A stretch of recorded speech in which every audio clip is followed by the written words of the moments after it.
Nous sommes en train de découvrir comment est organisé un clavier et la dernière fois on a passé en revue les touches blanches. On a bien vu que la bonne vieille gamme de Do, Ré, Mi, Fa, Sol, La, Si, Do que nous connaissons depuis notre plus tendre enfance se jouait très simplement sur les touches blanches. Vous avez bien compris aussi cette notion de segment du clavier de note à note, par exemple de Do à Do, ou de La à La, ou de Ré à Ré, qui se répète sur tout le clavier et où toutes les touches sont disposées de la même façon. On ne les appellera plus des segments de note à note à partir de maintenant, mais des octaves, et vous savez maintenant pourquoi. J'y reviendrai encore une fois dans cette vidéo, tellement c'est important que tout ça soit très clair. Et la dictée de notes blanches de la dernière fois, que vous avez faite plein de fois j'espère, vous a bien entraîné à trouver immédiatement et sans réfléchir les notes blanches sur le clavier. On ne reviendra pas là-dessus, on considérera que c'est parfaitement acquis. Si ça ne l'est pas, alors je vous conseille vivement de revenir sur ce sujet, car comme vous savez maintenant, les vidéos s'appuient toujours sur celles d'avant, suivant un fil conducteur très structuré où chaque élément étudié a été mûrement réfléchi avant de vous être présenté. Si une vidéo n'a pas été bien assimilée, alors ça pourrait devenir compliqué pour votre évolution.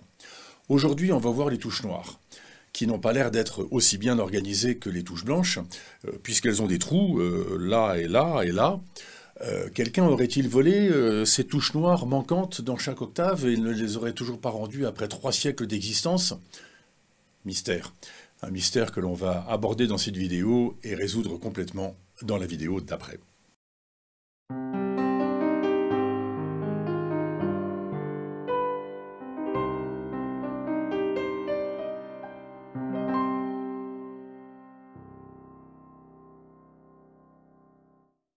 Bonjour, je m'appelle Stéphane et je suis très content de vous retrouver sur cette chaîne et je vous remercie de votre confiance si vous êtes encore là. Commençons par parler de l'exercice numéro 2 de la vidéo précédente qui vous demandait de jouer un petit air en décidant par vous-même de l'octave de chaque note. Vous vous souvenez que pour faire une chanson, on groupe les notes entre elles pour que la mélodie soit cohérente à nos oreilles. Si vous jouez les notes aux 4 coins du clavier, c'est pas faux, mais notre pauvre petite oreille ne parviendra pas à comprendre la petite mélodie que vous essayez de lui faire écouter. Si je vous joue ceci,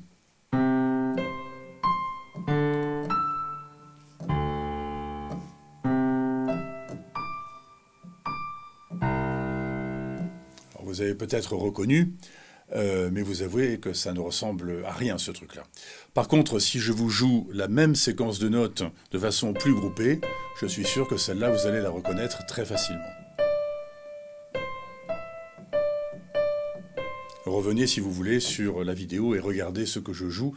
Vous verrez que dans les deux cas, je joue les mêmes notes, une fois complètement explosées à travers les octaves du clavier, et l'autre en groupant les notes entre elles.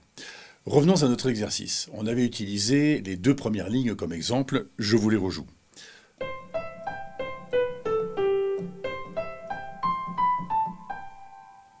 Vous devriez savoir les jouer maintenant, même si ce n'est encore avec que 2 doigts. Et la suite, comment avez-vous décidé de jouer la suite? À cet exercice, je vous rappelle qu'il n'y a pas de bonne ou de mauvaise réponse du moment que la mélodie s'imprime bien dans l'esprit de votre auditeur. D'ailleurs, dans cette méthode, on va beaucoup en parler de l'auditeur, car quand on fait de la musique, c'est bien sûr pour se faire plaisir, mais ça doit aussi être dans le but d'évoquer un sentiment chez l'autre, soit en jouant un morceau, ou soit comme moi en enregistrant des chansons dans l'espoir de projeter une émotion. Cela est vrai pour n'importe quel art, la musique, la peinture, la danse, le cinéma ou l'écriture. On est tous plus ou moins sensibles à ces différentes formes d'art, et si vous êtes ici, c'est que c'est bien la musique qui vous fait particulièrement vibrer. Ça tombe bien, moi aussi. Oui, revenons à notre exercice de style, on y va. Déchiffrons ces 3 dernières lignes ensemble, en groupant les notes, et voyons ce que l'on peut en faire. Donc on en était à la fin de la 2e ligne, qui fait comme ça. Voilà, le sol, c'est le sol, le dernier sol, la dernière note de votre 2e ligne. Alors en fait, pour les 3 lignes qui suivent, je ne vous ai pas fait d'entourloupe comme je vous ai fait dans les 2 premières lignes, où c'était certes les 2 premières lignes, mais on avait décidé, pour changer un petit peu, de faire la première ligne qui descendait, et la 2e ligne qui montait. Dans les 3 dernières lignes, si vous groupez le tout, vous allez trouver une jolie petite musique, surtout avec une sorte de petite vague qui va descendre, vous allez voir. Alors, donc la 2e ligne, voilà mon sol, Troisième ligne, déchiffrons. La, mi, fa, la, sol, do, mi, sol. Je la reprends. Vous voyez déjà, il y a une descente. Vous vous souvenez que la musique, c'est souvent des répétitions et des variations. Pardon. Et ma quatrième ligne, c'est le fa. Donc il y a bien ce tin tin tin tin tin tin tin tin tin. Et après, fa. Mi, ré, do, ré. Donc ma troisième et ma quatrième ligne, ça fait...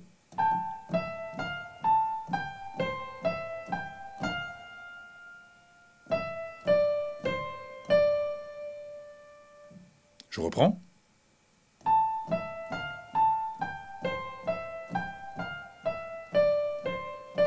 Et ma cinquième ligne, c'est la conclusion.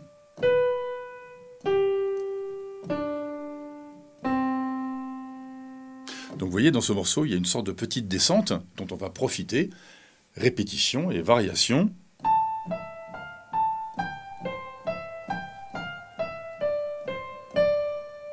Dans cette phrase-là, qui sont les troisième et quatrième lignes, regardez comme il y a cette descente qui varie un petit peu d'une descente à l'autre, et il y a des temps forts.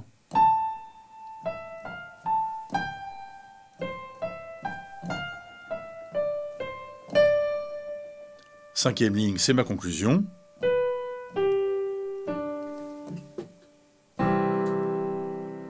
Bon, pour meubler un peu, j'ai fait une petite orchestration à la fin, mais votre do, c'est bien celui-ci.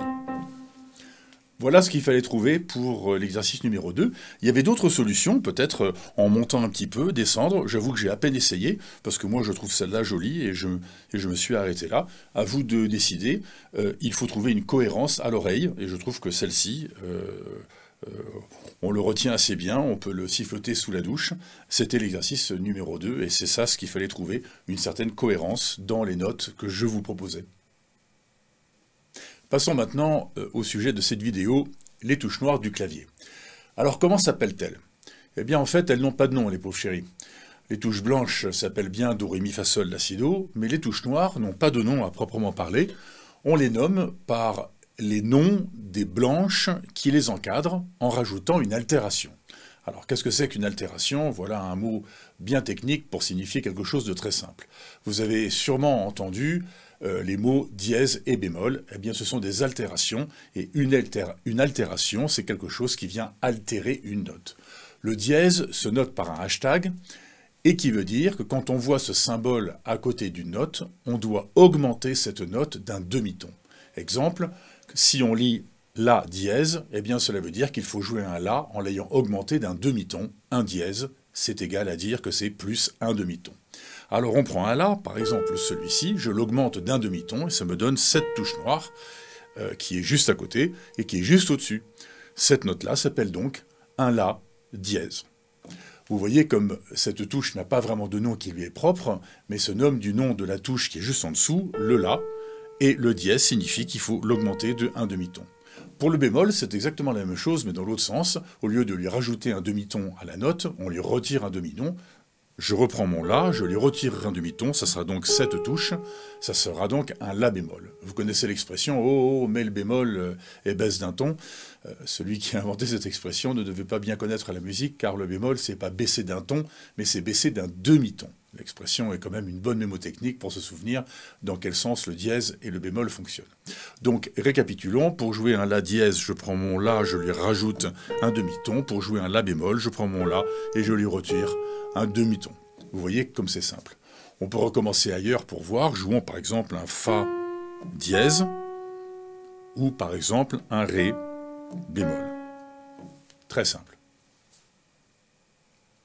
Mais si je vous demande maintenant de jouer un la dièse suivi d'un si bémol, alors la dièse suivi d'un si bémol, eh bien oui, c'est la même touche noire. Donc cette touche noire a deux noms. Elle s'appelle soit la dièse, soit si bémol. Au choix, ça n'a pas d'importance. Et c'est le cas de toutes les touches noires, elles ont toutes deux noms. Regardez par exemple celle-ci, do, le do dièse, le voici, et le ré bémol, le voici. C'est la même note. Et oui, toutes les touches noires n'ont pas de nom vraiment à elles, mais on peut les appeler de deux façons différentes. Alors c'est marrant parce que ça dépend des musiciens, certains les appellent avec des bémols, d'autres avec des dièses. Par exemple, moi j'ai toujours tendance à dire à un pote musicien, tiens, joue-moi un ré bémol, alors que d'autres vont lui dire, joue-moi un do dièse. C'est la même note, il le sait très bien, ça n'a pas d'importance comment on exprime la note. Mais alors, si on prend un fa, le fa dièse, le voici. Je rajoute un demi-ton, c'est cette touche noire, on aurait pu aussi l'appeler un sol bémol, bravo. On s'attendrait à ce que le fa bémol, ça soit une touche noire. Or, il n'y a pas de touche noire.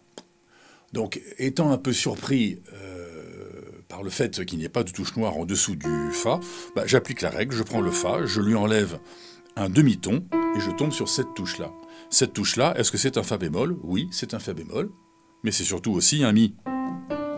Donc en fait, un fa bémol, on ne l'appelle pas un fa bémol, on l'appelle un mi, même si c'est la même note. Quelqu'un me disait un jour, ah oui, donc le fa bémol n'existe pas.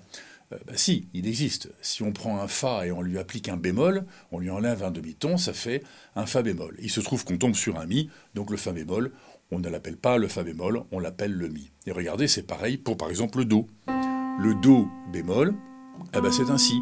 Mais on ne dit pas un do bémol, on dit un si. Le mi dièse, c'est un fa. On ne dit pas un mi dièse, on dit fa. Donc si vous discutez avec des musiciens, ne leur parlez pas de mi dièse, si bémol, ou fa bémol, ou do bémol. Ils vont vous regarder en se demandant d'où est-ce que vous sortez. Et comme vous savez maintenant qu'un clavier est fait d'une répétition d'octaves, par exemple de do à do, et que tout est disposé de la même façon d'un octave à l'autre, eh bien vous savez par exemple que si ça c'est un sol dièse, eh bien vous allez retrouver ce sol dièse dans tous les octaves, exactement au même endroit. C'est très très simple. Ce sol dièse, d'ailleurs, on aurait pu l'appeler un la bémol, exactement. Récapitulons et nommons toutes les touches noires. Celle-ci s'appelle donc un do dièse ou un ré bémol. Celle-ci s'appelle un ré dièse ou un mi bémol. Celle-ci s'appelle un fa dièse ou un sol bémol. Celle-ci s'appelle un sol dièse ou un la bémol. Celle-ci s'appelle un la dièse ou un si bémol. Vous connaissez maintenant les 5 touches noires d'un clavier. Et vous connaissez aussi les 7 touches blanches. Bref, vous connaissez toutes les 12 touches qu'il faut savoir trouver très rapidement sur le clavier.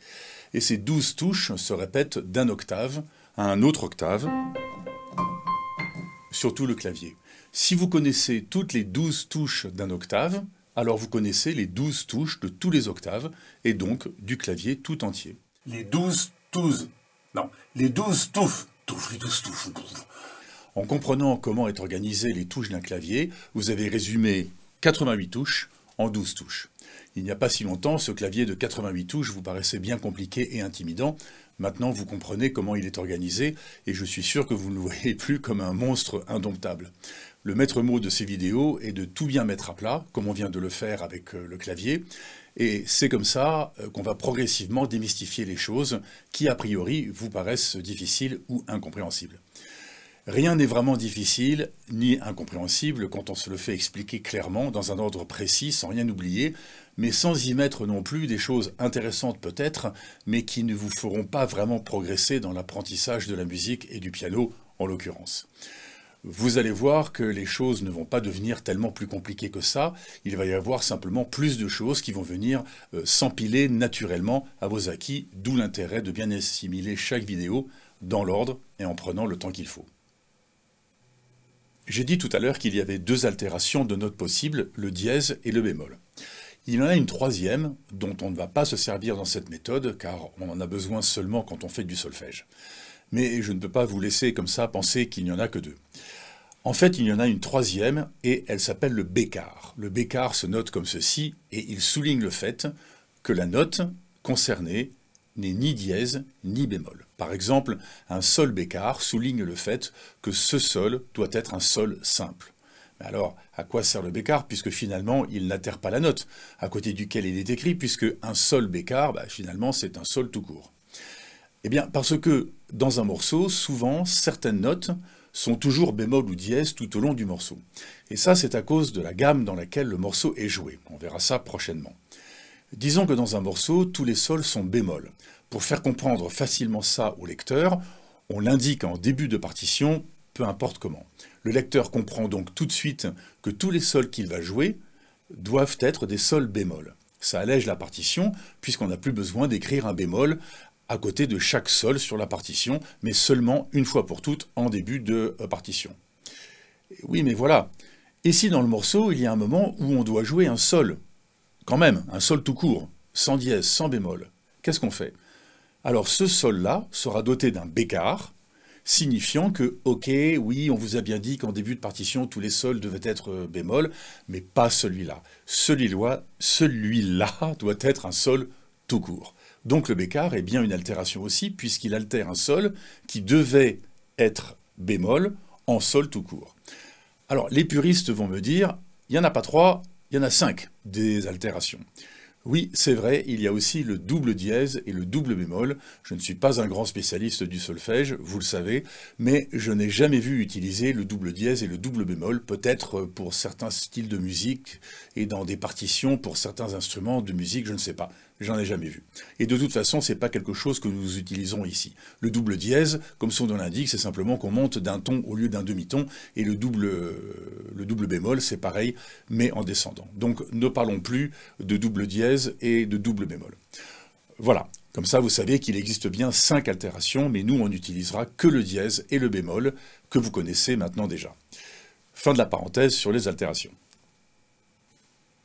Pour continuer à développer votre automatisme de trouver les bonnes touches sur le clavier, et comme pour la dernière fois avec les touches blanches, je vous ai préparé une dictée de notes, mais cette fois avec toutes les touches de votre clavier, les blanches et les noires. Le but est le même que la dernière fois, acquérir la capacité de trouver immédiatement la bonne touche et la jouer. Le lien de cette dictée de touches blanches et noires se trouve dans la description en dessous, et vous pourrez bien entendu l'imprimer. Comme avec la dictée de touches blanches, si vous tombez sur deux mêmes notes, disons un sol dièse, eh bien jouez-en plusieurs. En voici un, en voici un, en voici un autre, en voici un autre. Je vous demande de jouer un La, La. Je vous demande de jouer un Si bémol, Si bémol. Je vous demande de jouer un Mi dièse. Je vous ai bien eu là, non? Le Mi dièse, c'est en fait un Fa, bravo. Rassurez-vous, je ne vous demanderai jamais de jouer un Si dièse, ce n'est pas de mon vocabulaire. Comme vous savez, on ne dit pas, pardon, Mi dièse, on dit Fa. Je vous demanderai donc de jouer un Fa. 5 minutes par jour, pendant 1 mois ou 2, développera rapidement cet automatisme dont vous aurez besoin tous les jours à partir de maintenant. Voilà, vous savez tout ce qu'il faut savoir sur le clavier et sa disposition. On n'en parlera plus à partir de maintenant, il faut que cela devienne un acquis rapidement, sans quoi il vous sera impossible de progresser, alors travaillez-y bien. Voici un deuxième exercice que je vous propose. Il s'agit d'habituer vos doigts à jouer des octaves. Vous allez utiliser le pouce et le petit doigt de chaque main. Avec le pouce de votre main droite, jouez par exemple le Mi qui est devant vous, et avec votre petit doigt, jouez le Mi un octave plus haut, mais sans lâcher le premier Mi. Les deux Mi doivent sonner ensemble. Contrairement à l'exercice où on jouait ça, où il est impératif que vos doigts se lèvent juste avant de jouer la note suivante. Ici, les deux notes doivent sonner ensemble, même si vous les jouez l'une après l'autre. Faites pareil avec d'autres touches blanches et noires, et ainsi de suite. Et aussi, faites pareil avec la main gauche, posez le petit doigt sur une touche, votre pouce sur la note un octave au-dessus, et vous faites pareil.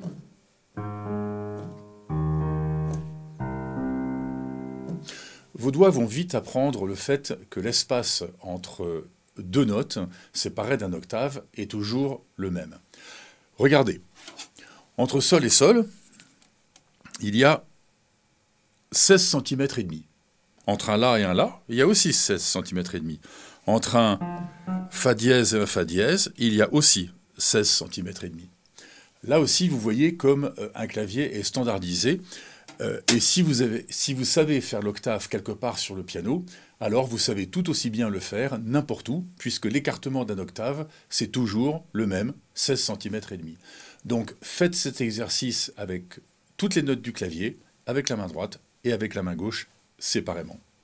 Cet espace de 16 cm et demi à peu près entre votre pouce et votre petit doigt doit se mémoriser dans votre cerveau afin que jouer un octave de la main droite et de la main gauche devienne automatique.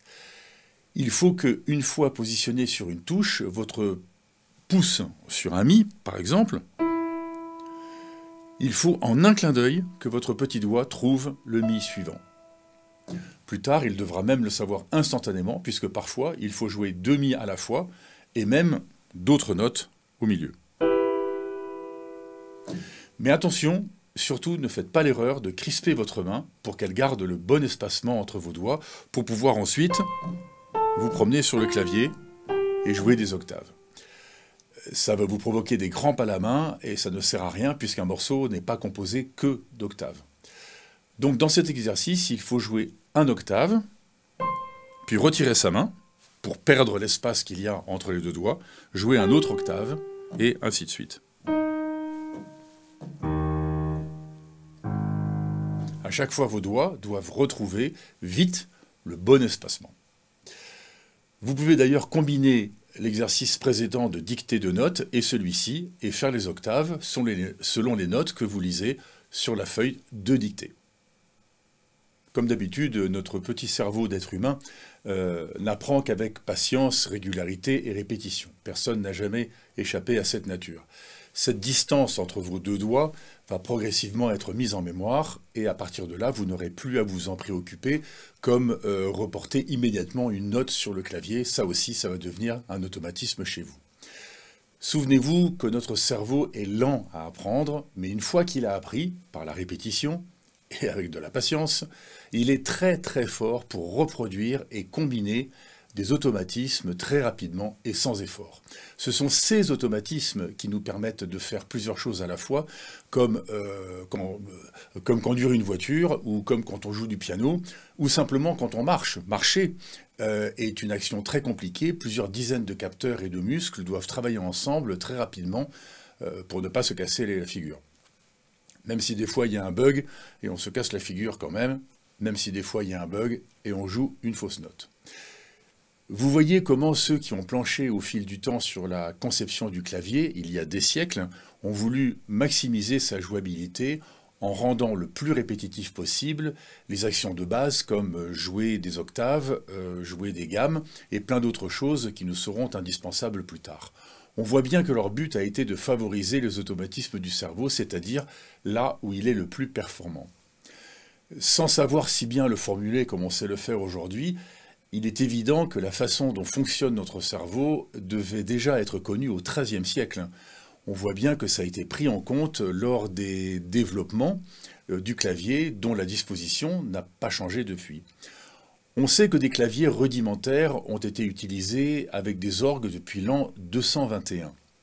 Ces claviers ne devaient pas beaucoup ressembler à ceux d'aujourd'hui, mais en 1440, un manuscrit représente une scène où l'on voit très clairement un clavier dont la disposition est exactement la même que celle de nos claviers actuels. Remarquez comme on reconnaît déjà la disposition des touches, les groupes de 2 et 3 touches noires et les touches blanches qui sont bien alignées. Le clavier était tellement avant-gardiste pour son époque qu'il n'a pas subi de modifications concernant sa disposition et la façon d'en jouer depuis près de 600 ans. La mécanique qu'active le clavier, alors elle, oui, elle a subi beaucoup d'évolutions au fil des siècles, mais pas son organisation et comment on en joue. Sa disposition de clavier a eu tellement du succès qu'on la retrouve même dans des instruments bien loin de nos pianos, comme dans des carillons, comme celui de Forcalquier, dans les Alpes de Haute-Provence, ou celui de la collégiale de Saint-Barthélemy à Liège. Là aussi, remarquez comme on reconnaît bien la disposition des touches, avec les touches noires en haut, groupées par 2 et 3, et les touches blanches en bas, toutes bien alignées, comme sur votre piano. Alors, finalement, apprendre à jouer du piano, c'est aussi apprendre à jouer du carillon, du synthétiseur, de l'orgue, et tous les instruments qui ont adopté ce système de clavier. Voilà, je voulais partager avec vous quelques détails historiques pour vous montrer que nous, les pianistes, nous avons la chance d'être les héritiers d'une longue épopée où des musiciens ingénieux ont trouvé des solutions pour que nous puissions le plus facilement possible jouer des instruments à clavier. Pour faire la transition avec la prochaine vidéo, je vous propose un troisième exercice qui concerne les gammes et aussi pourquoi elles sont si importantes. Cet exercice va faire appel à votre oreille. Vous connaissez déjà la gamme de Do. La gamme de Do commence par un Do et se finit par un Do. C'est la règle numéro 1 de toutes les gammes. La règle numéro 2 de toutes les gammes, c'est qu'elles vont d'un octave à celui d'après. Elles sont donc composées de 8 notes.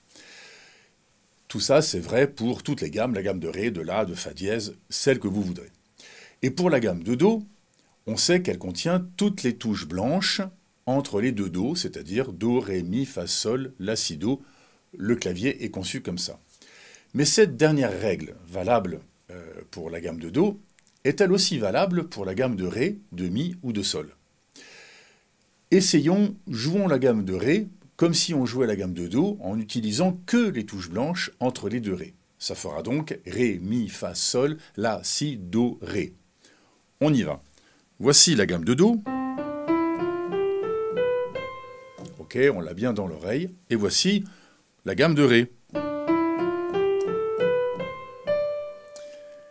Vous êtes d'accord qu'il y a quelque chose qui ne va pas, ça ne sonne pas comme il faut. On ne peut pas dire que ce soit faux, on ne peut pas dire que ce soit dissonant, mais on entend bien qu'il y a quelque chose qui ne va pas. Cette prétendue gamme de Ré n'a pas la même mélodie que celle de Do, même si on fait abstraction du fait qu'elle est décalée d'un ton vers le haut. Recommençons. Voici la gamme de Do, et voici avec Ré.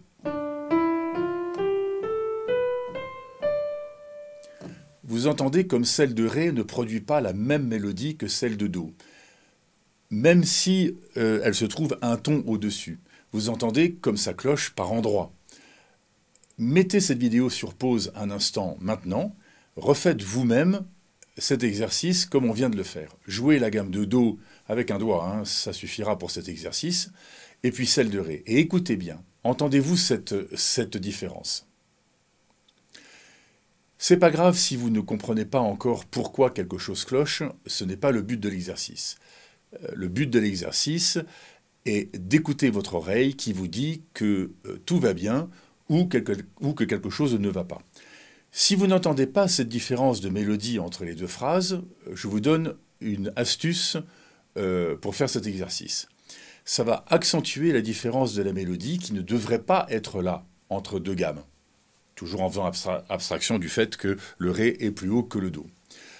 Jouez la gamme de Do en chantant, comme ceci. Do, Ré, Mi, Fa, Sol, La, Si, Do. Pas de souci, vous la connaissez par cœur depuis toujours, vous entendez parfaitement que ce que vous jouez, c'est la même chose que ce que vous chantez. Maintenant, on va comparer cette gamme de Do à cette prétendue gamme de Ré. Pour ce faire, commencez à jouer la gamme en partant du Ré, mais en chantant Do, Ré, Mi, Fa, Sol, La, Si, Do, que vous connaissez déjà par cœur. Alors oui, du coup, vous allez chanter Do, Ré, Mi, Fa, Sol, La, Si, Do, alors que vous allez jouer Ré, Mi, Fa, Sol, La, Si, Do, Ré. C'est pas grave. Le Ré vous donne le ton du Do que vous allez chanter. Do. Et on y va comme ça. Do, Ré, Mi, Fa, Sol, La, Si, Do. Je recommence. Do, Ré, Mi, Fa, Sol, La, Si, Do. Ok, là c'est très clair. Vous voyez que ce que vous chantez ne correspond pas du tout à ce que vous jouez. Ok, on le sait maintenant. Dans la soi-disant gamme de Ré, il y a un truc qui cloche. N'allez surtout pas analyser pourquoi et trouver une solution pour que cette gamme sonne comme elle le devrait. Le but de l'exercice est uniquement d'écouter votre oreille et ce qu'elle vous dit. Ça va ou ça ne va pas. Si vous entendez cette notification que vous envoie votre oreille comme quoi il y a quelque chose qui cloche dans ce que vous jouez par rapport à la gamme de Do, c'est que votre oreille, elle est bien là.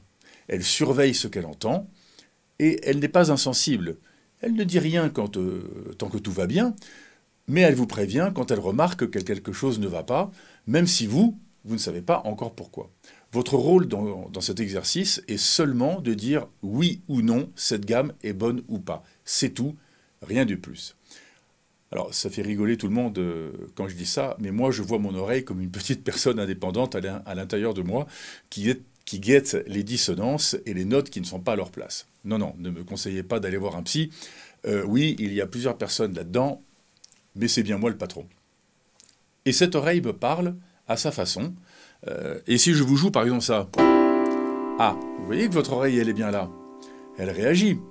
Votre oreille vient de vous prévenir que quelque chose ne va pas, quelque chose est dissonant et qu'elle n'aime pas ça. Votre oreille va devenir votre meilleure amie en musique, car elle va sursauter quand elle remarquera quelque chose hors du commun, et parfois même, plus tard, elle va même vous envoyer un peu de dopamine, vous savez, c'est l'hormone du plaisir, pour que vous vous disiez « Waouh, c'est super joli ce que je viens de jouer et il faut que je continue en ce sens ». Et en plus, cette oreille s'éduque toute seule avec le temps, car maintenant qu'on va attendre quelque chose d'elle, elle va s'aiguiser pour nous rendre service. Le simple fait d'apprendre la musique et de jouer d'un instrument comme on le fait ici, suffit à la faire travailler et la faire progresser, et elle va vous parler de plus en plus. Vous verrez. Dans cette méthode, notre oreille nous est absolument indispensable. On vient de faire l'exercice avec Do et Ré.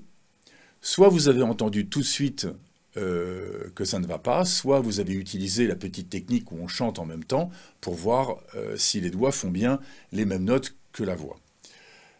Continuez avec les 5 autres notes de Mi, Fa, Sol, La, Si et notez si ces gammes sont justes ou pas. C'est tout. Votre oreille doit être votre seul outil pour déterminer cela. Si vous trichez et que vous allez chercher une autre méthode pour faire ce choix, alors vous faussez l'exercice et ça ne sera pas à votre avantage. Car bientôt, votre oreille sera votre seul outil pour bien des choses et il n'y aura aucun moyen de la contourner à ce moment-là. Comme j'ai dit plus tôt, l'oreille fait partie intégrante de cette méthode, on en a absolument besoin, on doit l'éduquer, bien plus que dans la méthode d'apprentissage de la musique qui passe par le solfège, et c'est d'ailleurs pour ça, entre autres, que ces deux méthodes sont, selon moi, très complémentaires. Si vous ne parvenez pas à décider si oui ou non une gamme est valide, ne vous inquiétez pas, ça va venir avec le temps. Et quand on fera ensemble cet exercice à la prochaine vidéo, votre oreille va sûrement vous dire « Ah oui, je n'avais pas compris que c'est ce qu'il fallait écouter, maintenant j'ai compris ». Rejouer la gamme de Do à chaque fois, c'est votre gamme de référence pour déterminer la justesse de la mélodie de celle que vous testez. Toutes les gammes devraient chanter la même mélodie, mais décalée vers le haut ou vers le bas, selon votre note de départ. Si vous entendez que ce n'est pas ce qu'il se passe, alors notez que cette gamme n'est pas conforme à celle de Do, et donc que ce n'est pas une gamme valide. Faites cet exercice chaque jour et confirmez que ce que vous avez entendu hier est toujours ce que vous entendez aujourd'hui. Si vous trouviez que la gamme de Sol était conforme hier, est-elle toujours conforme aujourd'hui? Rendez-vous dans la prochaine vidéo pour revoir et résoudre cet exercice. Donc pour la prochaine fois, vous avez 4 exercices à faire. Le premier, c'est continuer les allers-retours des 5 doigts de chaque main, séparément au début, et puis ensemble, quand vous pensez le faire correctement. Changez de note si vous voulez, pour changer un petit peu, montez d'un cran. Voilà. Je vous rappelle les 2 points absolument impératifs de cet exercice. N'oubliez pas de bien lever vos doigts entre chaque note, et appliquer la même force dans chaque doigt afin que chaque note ait la même intensité. Deuxième exercice, la dictée de notes blanches et noires. Bon, là, je pense que tout est très clair. Troisième exercice, faites des octaves avec vos pouces et avec vos petits doigts. Vous pouvez combiner d'ailleurs cet exercice avec l'exercice juste au-dessus de la dictée de notes. Faites ça avec vos 2 mains de façon séparée. Et quand vous sentirez venir une certaine aisance, commencez à le faire lentement, avec les 2 mains en même temps. Quatrième exercice, déterminez à l'oreille si les gammes commençant par Ré, Mi, Fa, Sol, La et Si, en utilisant uniquement les touches blanches, ont bien la même mélodie que la gamme bien connue de Do, qui vous servira de référence. Surtout n'allez pas trop vite, soyez patient, prenez votre temps et ne vous précipitez pas nécessairement sur la prochaine vidéo lorsqu'elle sortira. Il faut que vous ayez acquis tout ça avant d'avancer. Et voilà pour celle-ci, rendez-vous à la prochaine vidéo pour reparler de tout ça et commencer avec le sujet des gammes qu'on a juste effleuré aujourd'hui. Le mot gamme fait parfois un peu peur, mais contrairement à ce que vous pourriez penser, elles ne sont pas si terribles que ça, et surtout elles vont nous rendre bien des services. Et on élucidera bien sûr, pour de bon, ce mystère des trous dans les touches noires. Si cette vidéo vous a fait progresser d'une petite marche chaque jour, alors elle mérite bien un like. Ça sert à rien, mais ça fait toujours plaisir. Et abonnez-vous à cette chaîne, ça me donnera une idée de votre suivi et de votre implication. Bon travail à tous, avec patience et régularité, vous progressez, c'est une certitude. Bien à vous tous, à bientôt et musicalement vôtre. 12, tous. Et pourquoi il n'y a pas 10, ce serait tellement plus simple. 10 touches, voilà, fini.